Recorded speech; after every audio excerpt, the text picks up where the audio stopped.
मी आपल्याला एक नम्रपणे विनंती करतो की त्यांची अण्णांची निवड होण्याकरता म्हणून आम्ही सर्वांनी सहकार्य केलेलं आहे।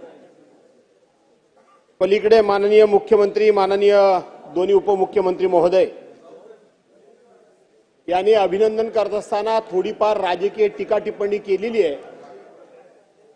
आजचा अधिवेशनाचा शेवटचा दिवस आहे, थोडी आम्ही 4-2 वाक्य जर राजकीय बोललो तर आमच्याकरता थोडं तुम्ही सहन कराल अशी अपेक्षा करतो।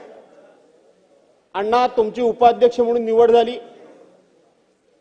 अध्यक्ष महोदय, सन्माननीय मुख्यमंत्री महोदय असतील, सन्मान्य उपमुख्यमंत्री एकनाथराव शिंदे असतील, दादा ओ दादा जरा आमचं पण ऐकलं तर बरं होईल जरा।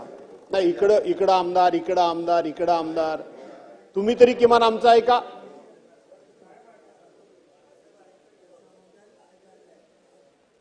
आणि म्हणून सन्मान्य मुख्यमंत्री महोदय असतील, सन्मान्य एकनाथरावजी शिंदे उपमुख्यमंत्री असतील, सन्मान्य अजितदादा मुख्यमंत्री महोदय असतील, त्यांनी या महाराष्ट्राच्या विधानसभेची खूप मोठी गौरवशाली परंपरा या ठिकाणी विषद केली, आपल्या भाषणामध्ये सांगितली।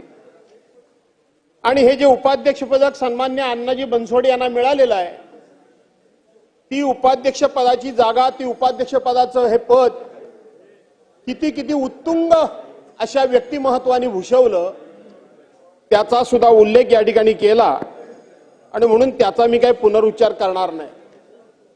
अध्यक्ष महोदय, एका बाजूला भारतीय गणराज्याच्या